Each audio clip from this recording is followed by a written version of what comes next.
Yeah, we thought that this was an important program for a lot of different reasons.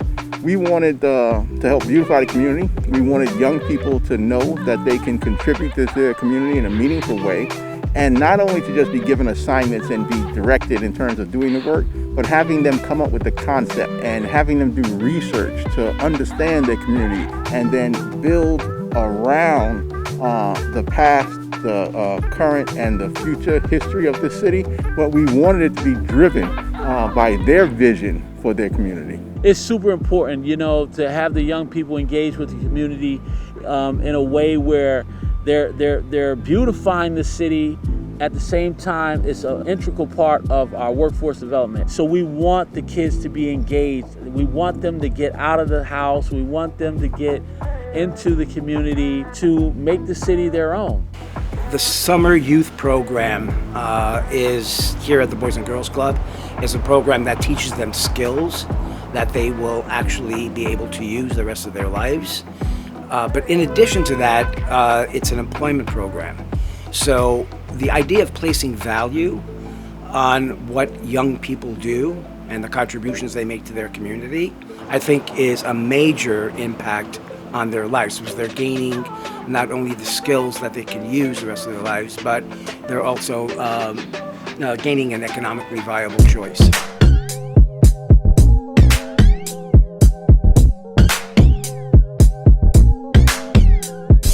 So there have been definitely days where there have been challenges that we've all met together. There have been massive breakthroughs and people starting to work independently outside of, adult supervision or adult guidance. And I think maybe that's been one of the greatest things to see, is everyone kind of coming together, recognizing the collective work that we have to do in order to get this project finished.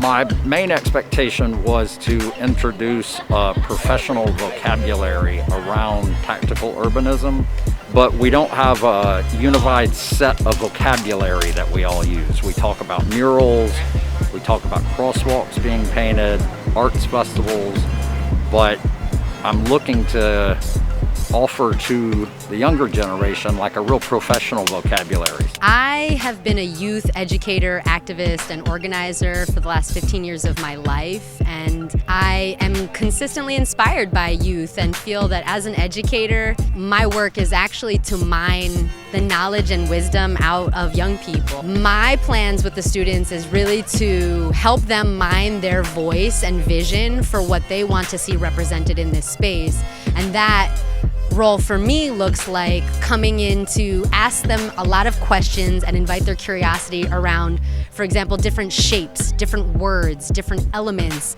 even that are present within this very park, that inspire them and call to them so that they can weave those elements into their design. I think we're always, especially as program directors, we're also always seeking to apply the lessons to the next initiative. I think I'm not even at a point where I've assessed all of the learnings that I've gotten from this program. There's certainly a long list, but always seeking to improve. I think any growth that I have experienced from this program, I'm eager to apply to any program that I'm next involved in.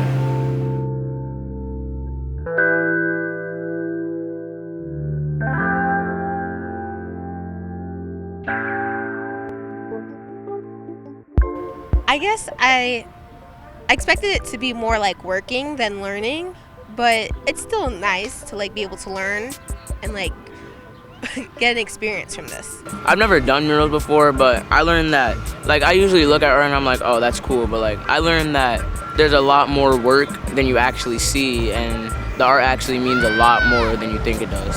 Well, I've been learning how to paint, so if I ever buy a house or something, I would know how to paint the walls. I like to pick up trash, and I like to help my community with giving money to the homeless. It was actually pretty good. Learn how to paint more, interact with more friends. It's definitely a creative space. We all try to merge our ideas together and try to make something in the end that is worth for the public. I'm definitely learning to meet people where they're at and how to incorporate everybody's ideas. So in learning how to do that, that'll kind of help me in other art pursuits, because I think that's very important. I definitely think that this job taught me how to communicate with people better, and it explained to me how communication is key.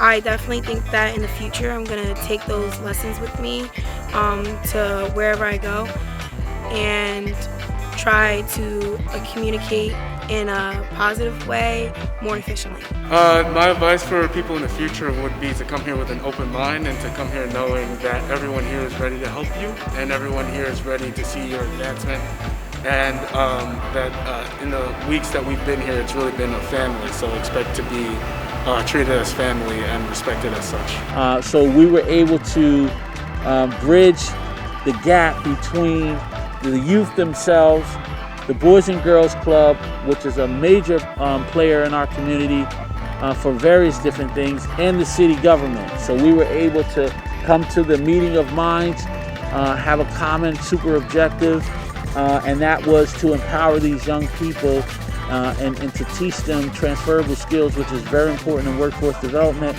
and then provide financial resources for their work, reward them. You know, I said, whenever we talk about money, people's ears perk up. We had to solidify the finances so that they can get paid for their work, and at the same time take pride in the work that they're doing in reinventing and reimagining their living space on the outside of their homes. Yeah, so we're excited about this, and we expect that this program will be a pilot program and that we'll build on this.